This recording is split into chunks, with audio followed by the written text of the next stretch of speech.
Cool. Well, welcome everybody. Really happy to have you here. My name is Sunny. I'm one of the co-founders of FinTech Canada. I also started a company called UnoCoin, which is one of India's leading Bitcoin companies. We're essentially a brokerage service, and we have some plans to bring our service to Canada as well. So I just wanted to quickly share a few thoughts. Actually, before I even do, can all the volunteers please put up your hand? And then if everyone can help me give them a warm round of applause. So, I'm pretty confident that our meetup has more volunteers than most meetups have people, so that's pretty cool. And as many of you know who've come to our previous events, we started this thing about a year and a half ago with maybe 3 or 4 people around a coffee table, and today here we are. So thank you all for coming. So I noticed that a lot of people said that they were here for the first time or they'd heard about Bitcoin for the first time. So there's going to be a lot of really smart people on stage. So before you hear them, I wanted to give you the not so smart person definition of Bitcoin, right? So the Bitcoin, so when I first learned about Bitcoin 4 or 5 years ago, I was just blown away, essentially because it's the world's first open source, decentralized digital currency and payment network. So the reason a lot of people find Bitcoin confusing is because it's 2 things in one. It's both a digital currency, kind of like dollars or gold or rupees that go up and down in value. And in fact, when I first heard about Bitcoin a couple years ago, it was like $5 or $10. Today, I think it's like $5,000. So if you know any asset class that's even like remotely performed, even remotely close to that, I'd be interested in learning about it. And then the thing is that I was going to say is that so when we started these meetups, our goal was to just kind of bring together like-minded people, and within the next 7 to 10 years, we'd like to be able to essentially give birth to at least 10 unicorns. What do you guys think about that? Is that a good idea? Yeah. So so the idea behind that is to really get people thinking about entrepreneurship and how they can mix that with Bitcoin and blockchain. I know there's a lot of people from banks here, so I want to thank you guys for coming here as well. And before I forget, I want to also thank all of our speakers. Like I said, you guys have seen our list. Some of them, unfortunately, were not able to fly out today due to some emergencies, but 99% of the people are here, so we're super excited about that. And then before I hand the mic over to the next panel, I also wanted to thank all of our sponsors. So you see all the logos up there, but Cosmos, Catalexy, Kik, UnoCoin are the title sponsors. And then we've also had a lot of help from Polymath, BAC, Ucash, Paycase, Nuco, Cryptiv, Blockchain TV, and Bitcoin Bay as well. So please help me give them a round of applause as well.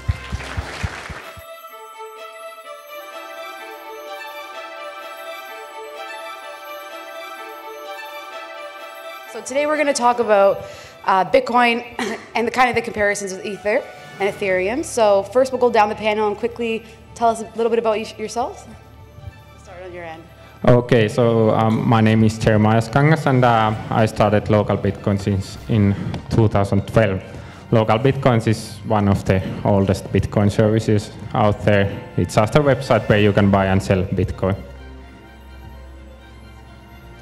Hey guys, my name is Tone Vase. I'm an analyst and a content creator in the space. I have a YouTube channel, I write on my website, and my specialty is economics and finance, and I talk a lot about trading and do my best to guide people in where the price of Bitcoin is going. I'm Anthony Diorio. I'm the CEO and founder of Decentral and Jax, and I started the Toronto Bitcoin Meetup Group in 2012, and I invest in a number of companies and projects in the space. Hey, Russell Verbeeden. I know Anthony from the early Ethereum days, and Tracy as well. Since that time, I've been part of Consensus, where I work on a number of our operations and product initiatives. So before I get started, I just want a quick show of hands just to kind of test the temperature of the room. How many people here found out about Bitcoin or blockchain within the last 3 months? So we'll say about 10% of the room? 10% of the room? Okay, and show of hands if this is your first meetup that you've been to. Wow, okay, so it's quite a bit more. So good night, everybody. First of all, I would like to congratulate Sunny and his team for a packed room. It's amazing to see that that vibe here in Toronto. So quick applaud for Sunny. So I'm going to talk to you about Catalaxy. Catalaxy is a venture we just launched back in July. So a quick primer. Any fans of Austrian economics here in the room? Okay. So you kind of like my picture. Mises is my homeboy. Eh? So Catalaxy is, the term is derived from the Greek. It means katalato, means to exchange. It was originally coined by Ludwig von Mises, later used by his student and Nobel Prize winner Friedrich Hayek, who was not satisfied with the term economy because, according to him, that was too much centered on state macroeconomy and not the science of exchange between individuals. So he created the terms Catalaxy to really highlight the science of exchange between individual. Catalaxy or catalactics create a spontaneous order, which means no central planning, where parties can exchange freely and peacefully. It also referred to a marketplace of ideas. So all the description I just gave, it's a pretty good description of blockchain and Bitcoin as a space. So to us, that was a good name to use. Thank you so much. We had one more panelist who unfortunately was not able to be with us today. He's all the way in Cincinnati, so we say hello to Wayne from Tyrion. In terms of introductions, my name is Ileana Ores Valiente. As mentioned, I'm the former co-founder of Rubix by Deloitte, where I led a lot of their advisory and technology development application work with Fortune 500 companies. I left to build a non-profit social venture called ColliderX, where we're collecting research topics from the community. We are raising money via a crowdfund, but not an ICO. And all of the research that we're providing is going to be open source and open access to the community. I'm delighted to be joined by a great group of panelists today, and a couple of fun facts from some of the individuals. We have Loretta on the far right-hand side of me, and she's often referred to as the crazy lady that runs around the world meeting with some prime ministers, central bank governors, as well as some funny world leaders trying to convince them to not make Bitcoin illegal, and most recently was involved with getting the Indian government to not deem Bitcoin illegal. So thank you very much.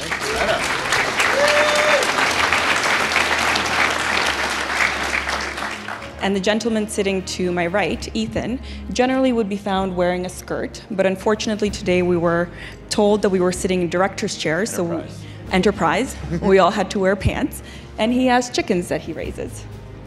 Yeah.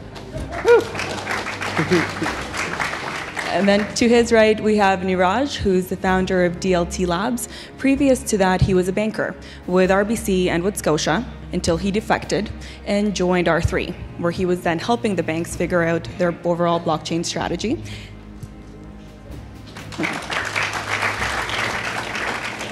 And then we have Henry, who is currently working at Consensus, and I've had the great pleasure of working with him previously during his time over at Deloitte. So everyone here today represents a wide range of perspectives, from technology through to business strategy and transformation. To kick things off, I know that your first panel was mostly talking about Bitcoin and Ethereum. And when this technology was first introduced, the majority of the interest was around the cryptocurrency aspects, the trading, now interest in the ICO phenomenon. But from an enterprise standpoint, where the majority of the interest lies is in the underlying platform and some of the use cases for distributed ledger technology. So I'm hoping that the panelists can each take turns describing some of the use cases that they have seen in action and have been involved with that are legitimately good use cases for blockchain, of which that's not everyone. So perhaps, who wants to take the question? Okay, sure. Cool. So, yeah, this technology is pretty useful across the board. I basically see it as a natural evolution in digital automation. So we started by digitally automating business processes, and then we went to this point where we started uploading those processes to the cloud and making them highly available and fault tolerant. Where blockchains step in is really in two places. The first is on the security and cryptography side. So by adding additional layers of security and cryptography to these processes, to identification, we can make internally businesses much more secure and much less likely to be hacked.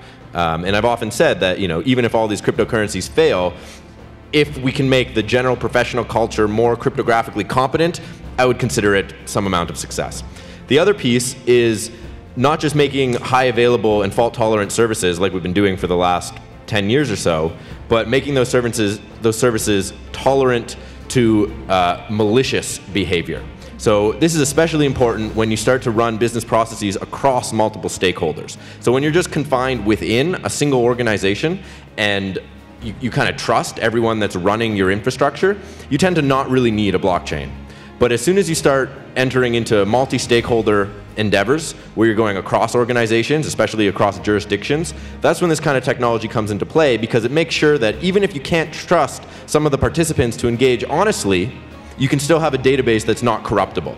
And that's something that we haven't really started to see be deployed yet, but we can see it across, that it could be relevant across many different industries, whether it's the supply chain, healthcare, government in general, stock markets, and so on. So maybe I'll let some of the other panelists talk more specifically about some of those verticals. Yeah, so we started, like I said, a year and a half ago. We had about 4 people around a coffee table. And then today's event, we had 425, maybe almost 500 people in the auditorium. We had 60, 70 people in the overflow room. We had 200 people who paid $10 to watch it over live stream. There's a lot of interest, obviously, in this space, and so we're just trying to meet that market need. Absolutely. And in terms of the format, there's a new format and style this time. Tell us a little bit about that. Yeah, so we try and, try and stay kind of experimental with everything we do. And so we're just trying different things, and from the last few events we've had some feedback in terms of it being engaging, but not, really engaging. So we thought we'd switch it up. Instead of having like a one-to-many format, we do more fireside chats and panels, and at least from the feedback I've gotten so far, people seem to be really appreciating it. I loved it. I'm always amazed when I see so many people getting together in the Bitcoin and blockchain community.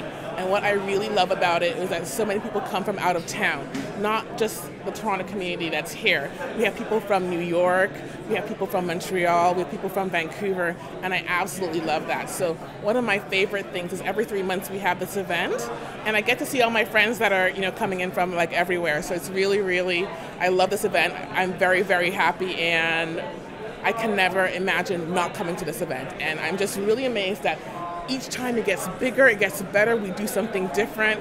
I really hold my hand out to Sunny. I'm so glad that he did this. It's just such an amazing event, and I can't imagine Toronto without this. We were talking to Tone Vase last night, and he says there's nothing in New York like this. We know there's nothing in Ottawa or in Montreal like this, and I'm very happy to call Toronto home.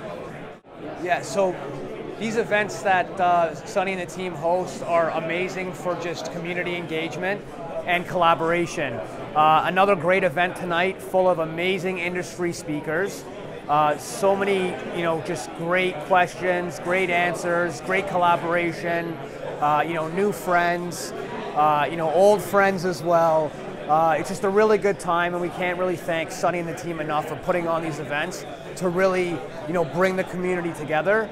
Sunny's been doing these in the team for about a year and a half, and from the first meetup of 3 people to a packed room today, standing room only, it really is amazing, and it's really cool to be a part of this, and we can't thank Sunny and the team enough. So keep up the great work, everybody.